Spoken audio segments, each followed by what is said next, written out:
सर्वप्रथम मी छत्रपती शिवराय महात्मा ज्योतिराव फुले शाहू महाराज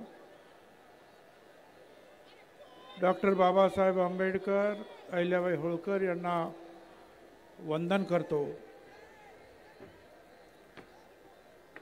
या आपल्या ओबीसी एल्गार सभेसाठी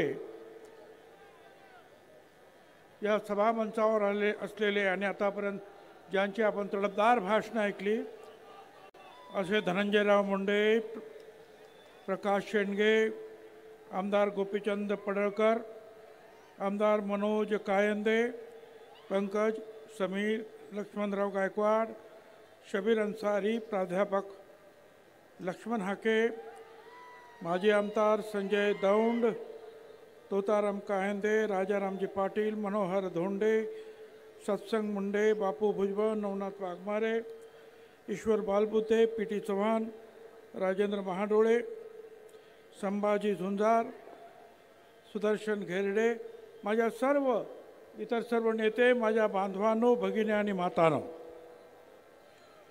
खरं म्हणजे राज्यामध्ये अतिवृष्टी झालेली आहे, प्रचंड महापूर आले। असं असताना सुद्धा तुम्ही सगळे इथे आलात दाखवण्यासाठी, त्यासाठी आपल्याला लाख लाख धन्यवाद। मित्रांनो, दिवाळी तर आली, दिवाळीतला सगळ्यांना शुभेच्छा, पण कशा देऊ मी शुभेच्छा? 15 आमच्या ओबीसीचे आमचे लोक त्यांनी आत्महत्या केली का?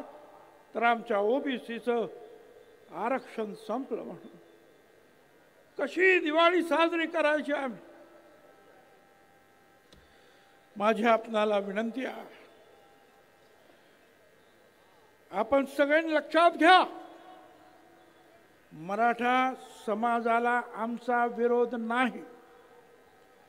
मगाशीच सांगितलं धनंजयराव मुंडेंनी, मराठा समाज आणि आमच्यामध्ये अंतर पडलं, असंच बोले ना?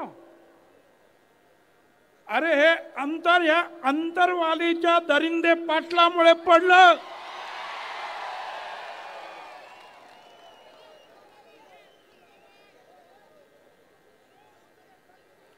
मराठा समाजाला वारंवार आम्ही वेगळ्या आरक्षणासाठी पाठिंबा दिला।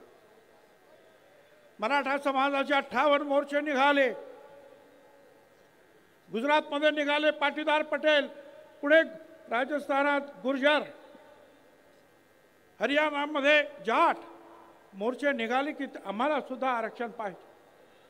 आणि मग मोदी साहेबांनी EWS आणलं आणि सांगितलं की काही घटक जे आहे ते शिक्षणात कदाचित मागे आहेत, आर्थिक दृष्टीने मागे आहेत, पण सामाजिक दृष्टीने मागे नाहीत, म्हणून त्यांना रिझर्वेशनमध्ये जागा देता येत नाही। आणि म्हणून हा 10% EWS आणला। मगाशी ज्यांनी सांगितलं आमच्या सगळ्या आमदार, एका EWS मध्ये 10 मध्ये 8 मराठा समाजाचे लोक निवडून आले होते। बघा, 100% मधले 10%तले 8% एकच समाज, तरी सुद्धा म्हणाले आम्हाला मराठा समाजाला आरक्षण पाहिजे। आम्ही म्हटलं मग द्या। आता 10% आरक्षण दिलं मराठा समाजाला, आता म्हणतात मला ओबीसीचंच पाहिजे। आणि कोण म्हणतंय? ज्याचा काही अभ्यास नाही, ज्याला आरक्षण कशा, अरे आरक्षण सामाजिक दृष्ट्या जे मागास आहे त्यांच्यासाठी आरक्षण आहे। आरक्षण गरिबी हटावचा कार्यक्रम नाही। आणि माझ्या सगळ्या तमाम बांधवांना महाराष्ट्रातील मी आपल्या सगळ्यांना सांगू इच्छितो, हिशोब करा, 54% ओबीसी, 374 जाती, 54%, 13% दलित बांधव, 7% आदिवासी, 74% झाले, 3% ब्राह्मण 77% झाले, त्याच्यानंतर मुस्लिम, आणि मग जे शिल्लक राहतात ते किती ते मोजा, ते मराठा समाज. पण काय 60% आम्ही, 50% आम्ही, 5 कोटी मुंबईत आणणार. अरे 5 कोटी आणले की 10-15 हजार माणसं आणली आणि सरकारने जरा नरमाईनं घेतलं म्हणून तुमची दादागिरी झाली. जर पोलिसांना सांगितलं असतं ना यांना जरा बरोबर कामाला लावा, तर एक रात्र थांबायला पाहिजे होतो. एक रात्र सगळा रस्ता तर पोलिसांनी मुंबईच्या साफ करून टाकला होता. आणि हे कोण होते हो? मराठा समाजाचे लोक नाहीत, मराठा समाजाला विरोध नाहीत. हे फक्त त्याचे दारूवाले, वाळू चोर यांनी आणलेले लोक, या दरिंदे पाटलाने आणलेले त्याचे ते लोक काय हैदोस घातला. आणि मग आपल्याला कल्पना आहे की घाईघाईने ते देण्यात आलं. अनेकांनी जे आहे स्वर्गीय मुंडे साहेबांचं नाव घेतलं. मुंडे साहेब तर आम्हाला भावाप्रमाणे होते. जनगणनेची मागणी समीर भुजबळ आणि मुंडे साहेब या दोघांनी अख्ख्या पार्लमेंटमध्ये दणाणून सोडली होती. पण काँग्रेस पक्षाच्या प्रणब मुखर्जीने येऊन सांगितलं, 100 खासदार उभे राहिले. प्रणब मुखर्जीने सांगितलं आम्ही देतो. सगळे शांत बसले. समता परिषद सुप्रीम कोर्टात गेली होती. आम्ही केस मागे घेतली, पण आमचा घात झाला. कारण जनगणना जी दशवार्षिक होते, जनगणना आयुक्त, कमिशनर, सेन्सस कमिशनर, ती खरी असते. खोटं सांगितलं तर तुरुंगाची सजा आहे. पण प्रणब मुखर्जीने ते केलं नाही. त्यांनी काय केलं? प्रत्येक राज्याला सांगितलं तुम्ही करा. गावचं असेल तर ग्राम विकास खात्यानं करा, शहराचं असेल तर शहर नगर विकासने करा. आणि तिथे आमची फसगत झाली. तिथे गोपीनाथराव पण फसले आणि आम्ही सगळे फसलो. पण आता परत एकदा मोदी साहेबांनी सांगितलं की आम्ही जातगणना करणार. मोदी साहेब, आमची तुम्हाला हात जोडून विनंती आहे, दशवार्षिक जनगणनेबरोबरच जातगणना झालीच पाहिजे. अरे गोपीनाथरावांनी सुद्धा सांगितलं, अरे आमचे तुम्ही बकरे, मेंढ्या, शेळ्या त्याची सुद्धा जनगणना करता, आमची सुद्धा जातगणना करा. ते आता करा. आणि हे आम्ही जे सांगायला इथे काही आलो तर एक काळतोंडे नावाचा कोणतरी, तो काळतोंडे म्हणतो छगन भुजबळ कसा येतो इकडंच ते बघतो. अरे काय तू बघतो, काय बघणार आहेस तू रे? अरे असे खूप झेलून झाले. आणि त्या सगळ्यांना सांगतो, उडवाच मान माझी माझा नकार नाही. उडवाच मान माझी माझा नकार नाही. इतकीच शर्त आहे मी वाकणार नाही. धोका जरी मला रस्त्यात दुश्मनांचा मागे फिरावयाचा विचार कदापि नाही. तू काय रे काळ तोंड्या मला थांबवतो? झालं. ह्या 2 सप्टेंबरला एक जी.आर. निघाला.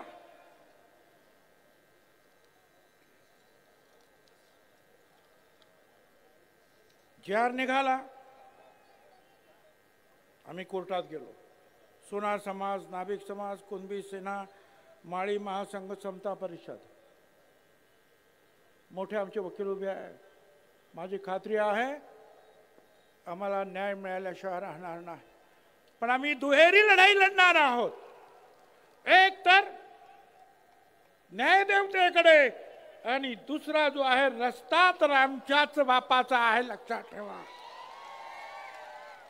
काय तुम्ही सांगता? मला सांगता तुम्ही येऊ नका. आणि मगाशी सांगितलं, मला वाटतं हाक्याने सांगितलं, तो विखे कसा काय आला? विखे आला आणि सगळ्या महाराष्ट्रामध्ये विखार पसरवून गेला. बरं गेला तर गेला. ते जे काही तुमचं हे आहे ना, GR काढला, हा माझ्याकडे बघायचं तर बघून घ्या. हा हे प्रमाणपत्र आहे जातीचं.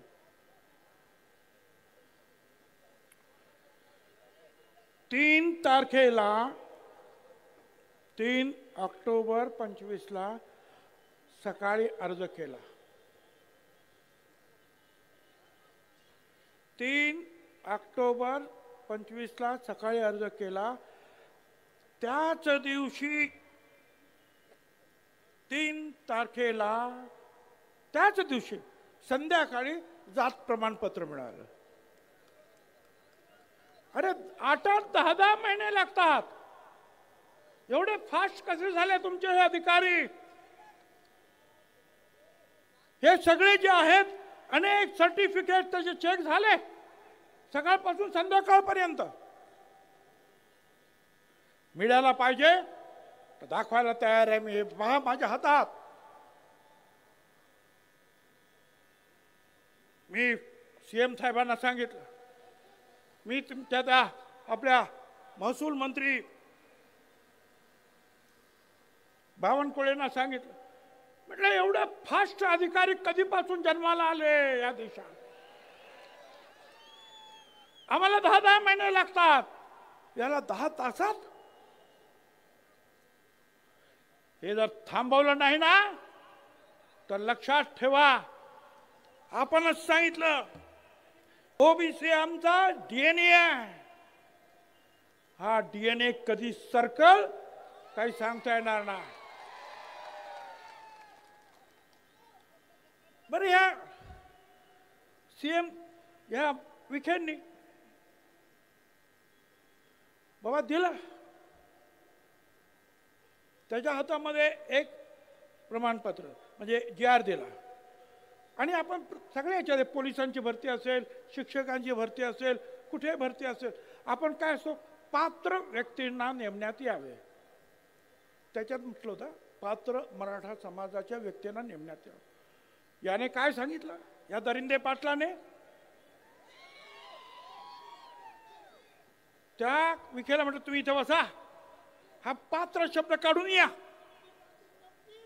1 तासामध्ये पात्र शब्द काढला आणि मराठा समाजाला आरक्षण देण्यासाठी असं करा. कुठला कायदा? हायकोर्टाचे सगळे माझ्याकडे इथं सगळे निर्णय आहेत हायकोर्टाचे सहित. मराठा कुणबी या 2 वेगळ्या जाती आहेत. हायकोर्टाचा निर्णय. दुसऱ्या याच्यामध्ये म्हटलेलं आहे की मराठा आणि कुणबी एकच जात आहे असे मानणे हा सामाजिक मूर्खपणा आहे, हायकोर्ट म्हणता.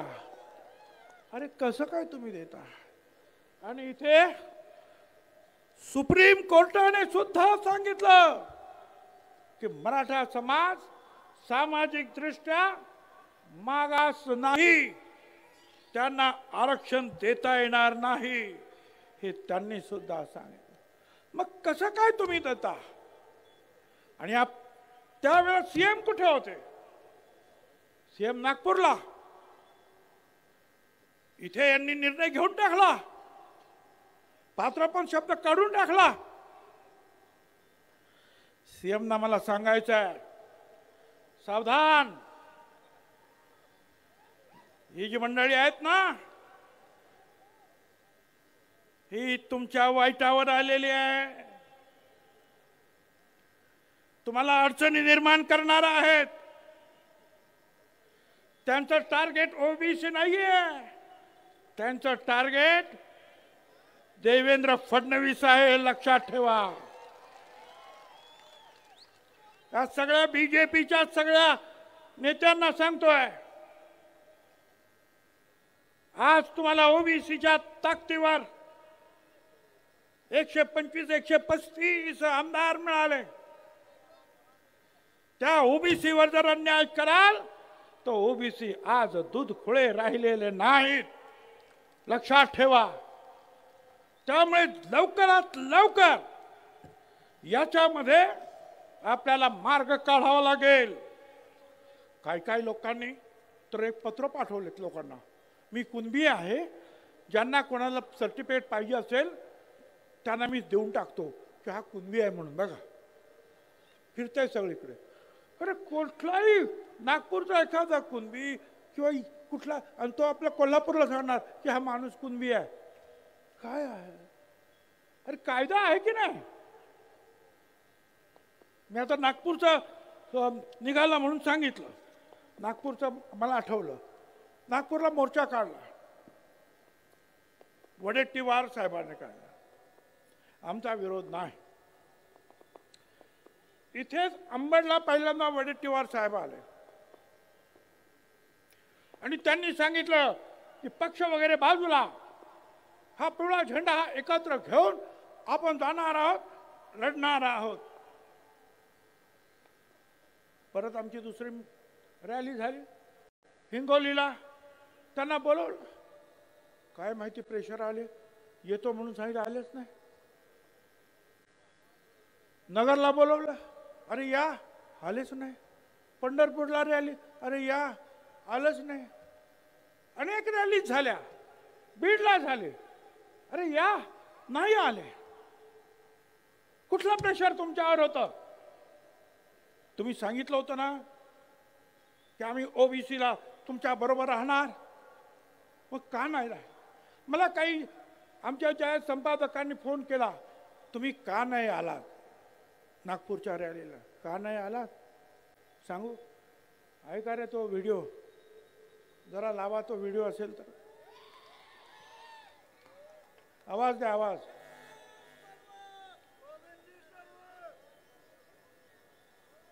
अरे आवाज आहे का नाही त्याला? मला ओबीसी. जय शिवराय भावन. तर काँग्रेसचे आपले वडेट्टीवार काका कसे डबल ढोलकी ते बघायचंय का? बघायचंय?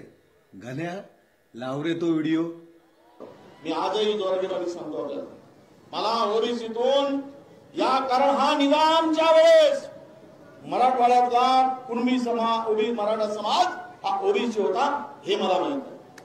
हे मला माहित आहे. पण 2 महिन्यापूर्वी जो मिटिंग घेतली, 2 महिन्यापूर्वी, 3 महिन्या 4 महिन्याच्या पूर्वी मुख्यमंत्र्यांच्या उपस्थितीमध्ये जी बैठक झाली आणि त्या बैठकीमधला मसुदा काय ठरला, त्याचं पीओआर काय ठरला, टर्म ऑफ रेफरन्स काय ठरला, की ज्या वेळेस तुमची मागणी आली की कुणबी म्हणून ओबीसीना, ओबीसीना आरक्षण देण्याची, त्यावेळेसचे दाखले मागितले गेले, त्यावेळेसचे पुरावे मागितले गेले. त्यावेळेस कोणी मागितले? त्यावेळेस कमिशनरला त्याचं अध्यक्ष केलं गेलं, पण ते मीटिंग एकही झाली नाही. 4 महिन्यात एकही मीटिंग झाली नाही, हे आपल्या सगळ्यांना माहित आहे. माझी इच्छा आहे, माझी भूमिका मी मांडण्यासाठी आलो. एक ओबीसीचा नेता म्हणून, विरोधी पक्षाचा नेता म्हणून, एक काँग्रेस कार्यकर्ता म्हणून माझी भूमिका आहे, तुम्हा सगळ्यांना, मराठा सगळ्या समाजाच्या विशेष करून या मराठवाड्यातील जो निजामाच्या काळात कुणबी म्हणून होते, तुम्ही घेतला नाही, विदर्भातल्या लोकांनी घेतला, त्याचा आनंद घेतला, त्याचा म्हणजे आरक्षणाचा फायदा घेतला, तुम्ही घेतला नाही. पण आजही आमची भूमिका आहे की महाराष्ट्रातील ओबीसी समाजांना, आपल्या मराठा समाजांना ओबीसीतून आरक्षण द्या, ही माझी भूमिका आहे. परत ऐकायचंय, मराठा समाजाला ओबीसीतून आरक्षण द्या म्हणताय. आता याचं काय सांगायचं आहे? हे सगळं जे आहे फिरतंय, सगळं व्हायरल होत आहे. वडेट्टीवार, एकच मुद्दा घेऊन तुम्ही उभे राहा, आम्ही तुमच्या बरोबर आहे. पण जरांगीच्या तिथे जाऊन एक बोलणार, मराठा समाजाला आरक्षण दिलंच पाहिजे म्हणून. अंबडच्या मीटिंगमध्ये येऊन तुम्ही सांगा आम्ही तुमच्या बरोबर आहोत, नंतर आमच्याकडे आमचा परत पाठ फिरवणार, हे कसं काय शक्य आहे? आणि म्हणून मी त्यांना सांगितलं, त्या संपादकांना, बघा हे व्हिडिओ, तासाला जर तुम्ही बदलायला लागलात तर ओबीसी समाजाचा घात होईल. तुमचं लक्ष, मी पक्षासाठी काम करत नाही इथे, हे कुणी पक्षासाठी काम करत नाही. आम्ही इथे ओबीसी साठी काम करतो. आम्ही पक्षाच्या दावणीला बांधले गेलो नाही. पक्षाच्या वेळेला आम्ही पक्षाचं काम करू, पण ओबीसीचं आल्यानंतर फक्त ओबीसी साठीच लढणार. तुम्हाला राजकारण करू नका. तुम्ही फक्त तिथे देवेंद्र फडणवीसला काढा.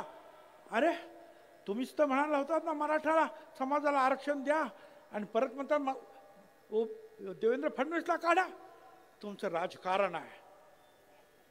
ज्यांनी हे दिलं, हे सगळं केलं, त्या विखेंचं नाव घ्या ना, ते नाही. त्याच्यातून तुमचं राजकारण डोकावत आहे. मेहरबानी करा. मला माहिती आहे की तुमच्या सगळ्या पूर्ण मतदारसंघामध्ये ओबीसी आणि मागासवर्गीय, तुमचे नेते सुद्धा ओबीसी बद्दल आता चांगलं बोलतात, आणि तुम्ही वारंवार जर बदलत असाल तर हे चालणार नाही. माझी आपणा सगळ्यांना हात जोडून विनंती आहे. मगाशी मी सांगितलं की सगळे तुम्हाला सगळ्यांना माहिती आहे. पात्र शब्द सुद्धा काढले, काय काढलं मागे सुद्धा मी सांगितलं. अहो खोडाखोड हे अशी, हे सगळं मी दिलं, ह्या सगळ्या मुख्यमंत्र्यांना सुद्धा दिलं. हे बघा, हे कसे काय तुम्ही पत्रकारिता देत आहेत? मराठ्याला कू लावतात. कू मराठा कू. अरे काय चाललंय? सगळं खाडाखोड करून हे सगळं थांबवा, नाही पेक्षा मोठी अडचण निर्माण होईल. लढाई तर आम्ही लढणार आहोत, कोर्टात पण लढणार, सगळीकडे लढणार, परंतु राजकीय लढाई सुद्धा आम्हाला कदाचित लढावी लागेल. आतापर्यंत आमच्या ज्या नेत्यांनी सांगितलं, त्यांनी सांगितलं ना धनंजय पाटलाने की ओबीसीना पाडा, तोच आदेश आम्ही सुद्धा देऊ शकतो की जे जे ओबीसीच्या मुळावर उठलेले असतील, ते कुणाही समाजाचे नेते असू दे, त्यांना धारा शिव केले आडवे करा, त्यांना आडवे करा, एवढंच तुम्हाला मी सांगतो. निवडणुका आता येतात, लहान लहान निवडणुका येतात, एवढंच करा. धनगर उभा राहिला तर माळी नको, माळी उभा राहिला तर तिथे वंजाळ नको. एका विरुद्ध एक लढा, विजय तुमचा आहे. दलित, आदिवासी, मुस्लिम सगळ्यांना एकत्रित घ्या, विजय तुमचा आहे. जर तुम्ही अशा रीतीने जर लोकांना मार्गदर्शन करत असाल तर आम्हाला सुद्धा ते करताय. एका मोठ्या नेत्यानं मला फोन केला विरोधी पक्षाच्या, की आम्ही जरंगेला त्या दरिंदेला भेटायला गेलो तर तुम्ही आमच्यावर टीका करता, आणि तुमचे हे विखे पाटील कारण नसताना परत जात आहेत, तेव्हा तुम्ही का गप्प बसतात? मला त्यांना सांगायचं, आम्ही त्यांना सुद्धा सोडणार नाही, गप्प बसणार नाही. आणि या बीजेपीच्या नेत्यांना सुद्धा सांगतोय, तुमच्या लोकांना आवरा. तुम्ही आता केलात ना, आम्ही कोर्टात लढू. तुम्ही अशा उलटे सुलटे आदेश दिलेत ना, आम्ही रस्त्यावर लढू, आम्ही निवडणुकीत लढू. नाहीतरी आतापर्यंत तुमच्या पाट्या उचलल्यात ना रे आम्ही. एक दिवस असा येईल की आमचा हा गोर गरीब ओबीसी भटका विमुक्त हा सुद्धा पालखीत बसेल, आणि तुम्हाला सतरंजा उठवायला लावल्याशिवाय राहणार. हे तुम्ही केलात, हे ओढवून आणलं हे सकट. मराठा समाजातील नेत्यांना मी जेव्हा सांगतो, अरे बोलायच्यावर सगळे एकदम मूग गिळून बसलेले आहेत.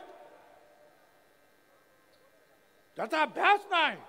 आरक्षण कशासाठी हे खातात हे माहित नाही. तो सांगतो आणि तुम्ही टाळ्या वाजवता, गप्पा बसता फक्त राजकीय फायद्यासाठी. तुमचा राजकीय फायदा जर त्याच्यात असेल तर राजकीय नुकसान कसं करायचं हे सुद्धा मला माहिती आहे. हे तुम्ही लक्षात ठेवा. आतापर्यंत खूप आम्ही सहन केलं, पण जेव्हा आम्हाला कळलं चुप रहकर क्या मिलता है आखिर, चुप रहकर क्या मिलता है आखिर, दिल का दर्द ही बढ़ता है, उठानी पड़ती है आवाज जब पानी सर के ऊपर चढ़ जाता है. आम्ही आतापर्यंत गप्पा बसलो. जाऊ द्या जाऊ द्या. अरे किती गप्पा बसायचं. त्यांनी बोललं तर ते चालतंय. मी 374 जातींसाठी बोललो आणि आम्ही बोललो सगळे तर आम्ही जातीवादी. अरे आम्ही सांगतो का की तुम्ही बाबा तुमचं वेगळं घ्या, आमच्या आरक्षणाला धक्का लावू नका. आणि हे काय सांगणार, अहो तुमच्या आरक्षणाला कुठे धक्का लागला, धक्का लागला.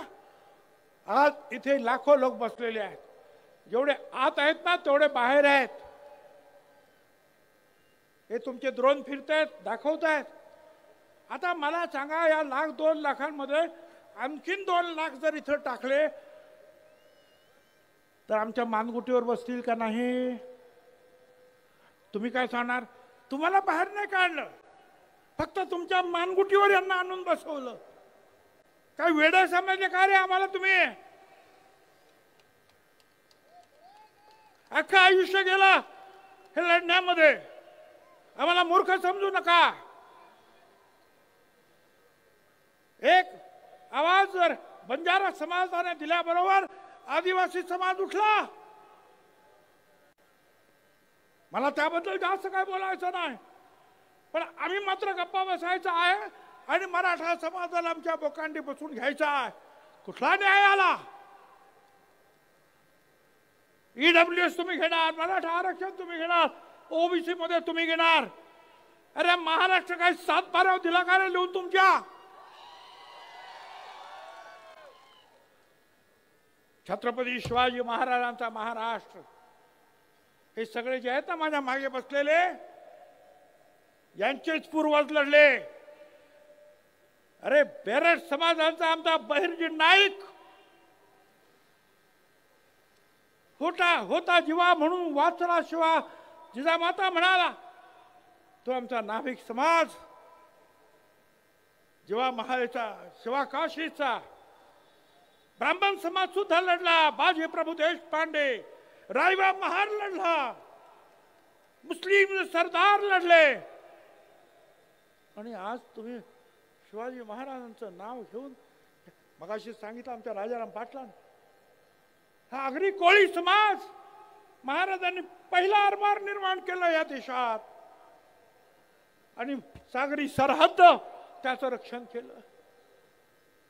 ते सगळे आज परांगंदा होणार आणि ते पण तुम्ही शिवाजी महाराजांचं नाव घेणार आणि आमच्या लोकांना मारणार, डोकी फोडणार. पोलिसांना माझं सांगणं आहे, प्रत्येक वेळेला मला फोन करावा लागतो. अरे आमच्या लोकांचं डोकं फोडलं, काहीतरी करा, केस घ्या. आणि मग एसपी म्हणता बरं बरं बघतो मी. अरे बघता काय? जर असेच तुम्ही बघत राहिलात तर एक दिवशी ना हे असे सगळे जे आहेत, हे मधमाशाचं पोहळ जे आहे असंच उठल्याशिवाय राहणार नाही. आणि मग मात्र तुम्हाला बघतो बघतो म्हणायची सुद्धा सोय उरणार नाही. एकाला सुद्धा धक्का लागता कामा नये. गावातील सामान्य माणसाचं जरा सुद्धा नुकसान होता कामा नये, जाळपोळ होता कामा नये. ताबडतोब पोलिसांनी कारवाई केली पाहिजे. पोलिसांनी कारवाई करायला लागल्यानंतर काय होतं हे मला माहिती आहे. मी सांभाळलं ते डिपार्टमेंट. पण बघून सुद्धा जर न बघितल्यासारखं जर केलं तर मी तुम्हाला सांगतो, शेकडो हजारोच्या संख्येनं ना त्या पोलीस स्टेशनला त्या SP च्या ऑफिसला जा, बसा तिथं, म्हणा मारा, मला काय मारायचं, पण हा बाबासाहेब आंबेडकरांनी जे संविधान लिहिलं तो न्याय मिळाल्याशिवाय आम्ही राहणार नाही. मी तुम्हाला त्यांना एकच सांगतो, या सगळ्यांना कुछ देर की खामोशी है, या सगळ्यांना सांगतोय मी, त्या दरिंदेला पण सांगतो आणि बाकीच्यांना पण सांगतो. कुछ देर की खामोशी है, फिर शोर आएगा. तुम्हारा सिर्फ वक्त आया है, तुम्हारा सिर्फ वक्त आया है. हमारा दौर था और वो दौर फिर से आएगा, ध्यान में रखो.